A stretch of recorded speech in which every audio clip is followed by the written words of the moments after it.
kaibigan, kalyabi, mayroon ka bang problema? Sasakyan ng kotse, may problema sa makina. Tayo na kay makinistang pobre, susolusyonan, diagnostic ang kailangan. Makinistang pobre, isang magaling na mekaniko. Makinistang pobre, mayaman ang puso sa pagtulong. Makinistang pobre, mag-subscribe na kayo.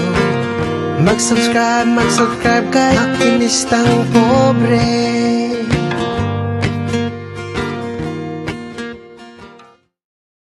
Alright mga kalyabe, magandang araw po sa ating lahat, lalong-lalo na po sa ating mga subscriber dyan, sa ating mga OFW, sa mga panig ng mundo. Magandang araw po sa ating lahat. Sa mga kapatid natin dyan sa Sword Team Chunky and others, ayan, magandang araw po. Kay Ate Talapoka, kay Ate Mayra, kay Tol Katano, kay Tol Gerald, kay paring Chong Luis, kay paring Boss John, ayan, magandang araw po. Kay Ma'am Mrs. Japan po, at kay Sir Anonymous, yung nagbigay po ng engine crane sa atin. Magandang araw po sa inyong lahat. Kay Sir Gavin Fetalbero, magandang umaga po sa inyong lahat. Ayan. So dito tayo ngayon mga kalyabe para magpalit po tayo ng turbo ng Ford Everest 2.2 Titanium. Alright. So para makita ninyo kung ano ang ating dapat gagawin, so ito at gagawin na po natin. So ayan na po mga kalyabe, ito na yung ating turbo. Ayan, so tatanggalin natin to.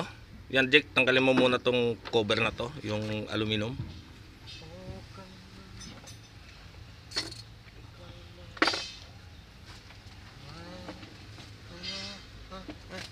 Ayan, so tatanggalin muna natin yan.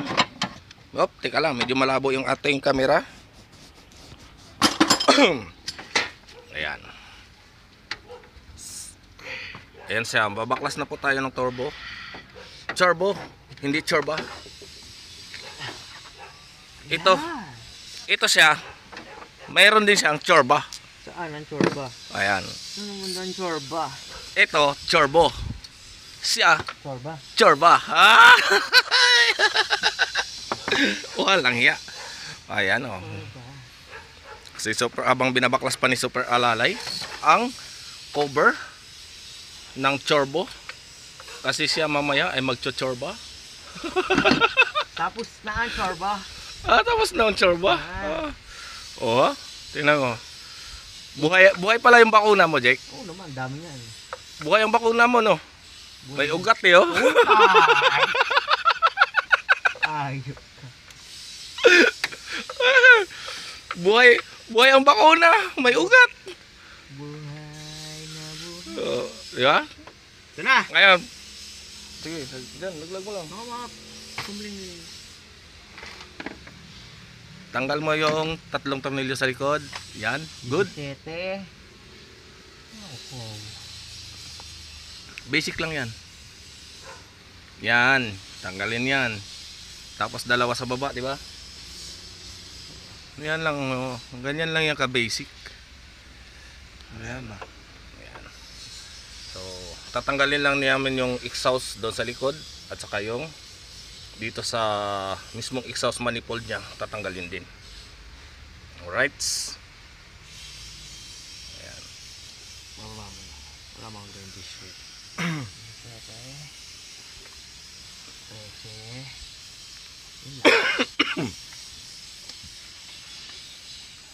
So ito na yung ating in-overhaul kasi mga kalyabe. Ayan. So nagkaroon kasi ng diferensya itong kanyang turbo. Gawa nga ng kinain niya yung mga ribaba ng piston na nalusaw. So kung naalala nyo yung ginawa natin na makina, ito na po yun.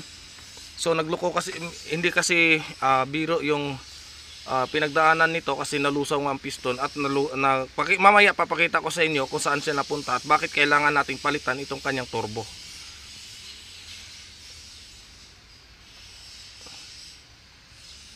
So madali lang naman ang pagbaklas nito mga kalyabe. So ang dapat lang natin ingatan dito ay yung mga sensor para hindi mabasag. Ayan, at note din pala mga kalyabe, bago tayo magbaklas ng turbo, kailangan nakakabaklas po muna yung ating ating battery.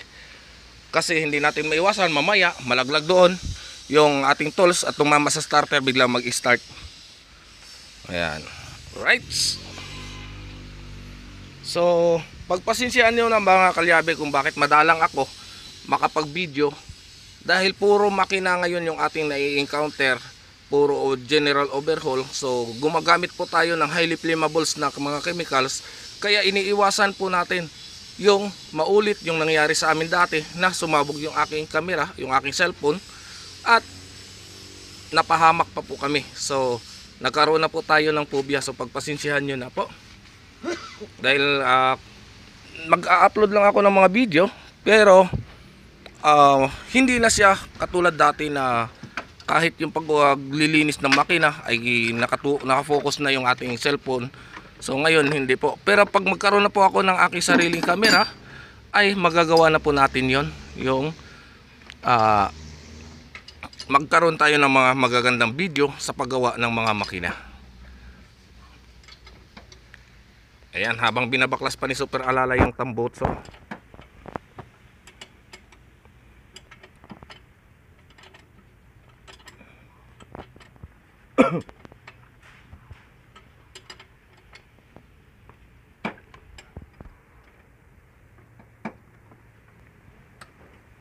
So ang kasunod natin gagawin dito ay yung Mazda 3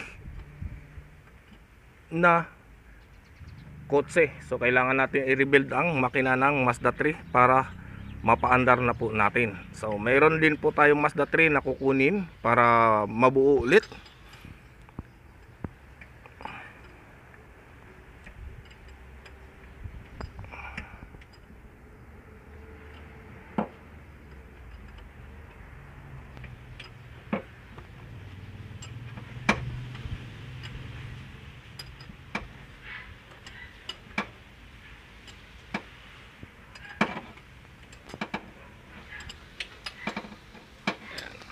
Maluluwag na.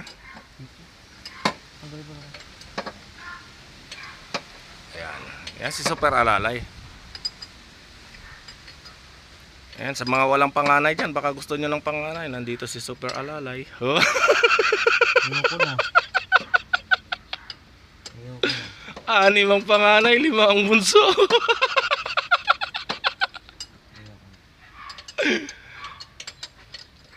Sa simula lang masaya.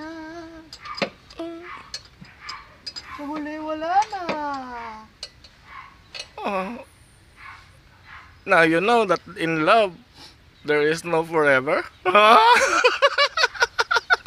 As always. Sa simula lang yan. Ang lakas talaga ng Super Alalay ko. Sa lakas talaga magbaklas. Nakaupo pa yan. Ganyan ang mga posisyon ng mga tunay na Super Alalay. Oh. Yan. Oh, tingnan nyo. Paano kayo ano dyan? Gawin ko palang thumbnail. Matalinong unggoy sumampa sa makina. Thumbnail natin to. Matalinong unggoy sumampa sa makina.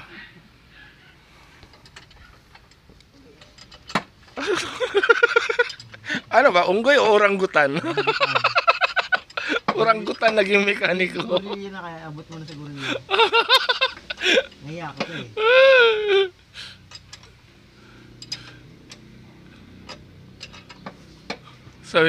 Sabi na walang hiya talaga to si Maki. Oh. Pinagdiskitahan na naman yung Super Alalay. Huwag kang umiyak, nagbabaklas ka lang dyan eh. Gusto na bumakit eh. Huwag mong sayangin ang utak mo.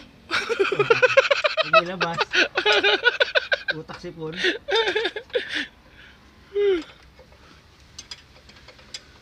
Ewan ko, hindi sinipon, naging matalino. Hindi mo yan sa sipon mo?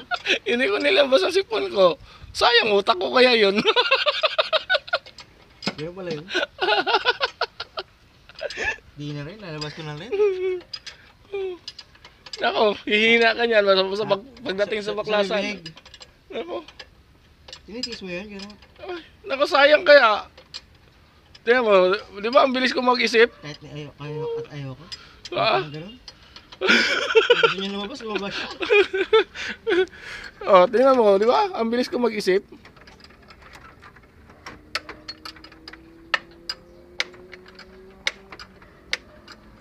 Kasi minsan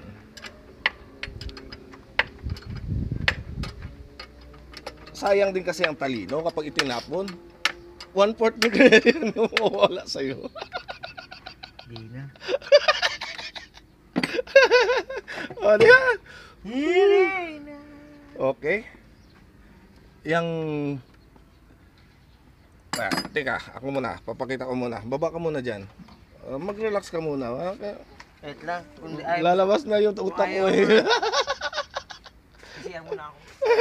Walang iya ka. Ayan. So napagdiskitahan tuloy si Super Alalay. Yan, may babaklasin lang ako dito. Alright, so babaklas muna tayo ng oil line. Ayan. So ito, babaklasin natin to. Tornilyo na gis na to. Banjo bolt. Ayan. So babaklasin muna natin yan. Alright. So ayan na nga. Nabaklas na nga natin yung banjo bolt na yan. So sunod ay yung tornilyo na 13 na yan. Yan. Yan, nag-iisang nut na yan. Tatanggalin po natin yan. At doon pa sa baba. So papakita ko na lang sa inyo mamaya pag nabaklas na natin itong mga kalyabe. So mahirap kasi itong posisyon natin. At dito ako sa taas ng makina. Ng hood pala. Okay, ng engine bay kung tatawagin natin.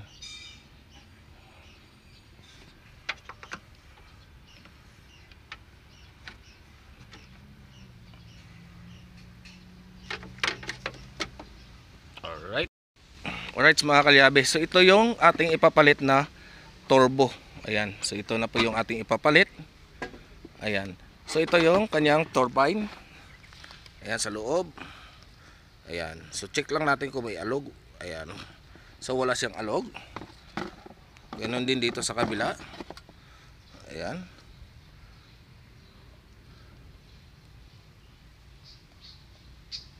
So wala siyang play. Ayos. Babag nga 8-8 yata ito. 8, Gis yan. Nasilip ko na yan, Gis. 8? Alright mga kalyabe, so yan na nga. Nakita nyo na yan. Yung kanyang turbine na yan. So nahugot na. Ayan o. Ayan.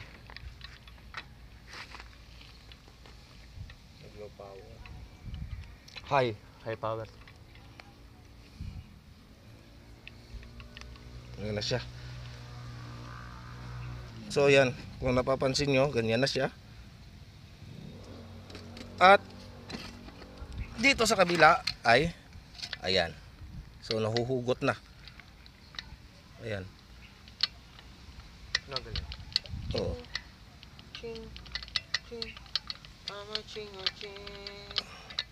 Ayan, kung napapansin nyo yung turbine na yan, yan. Gagalawin ko doon sa kabila, gagalaw din yan.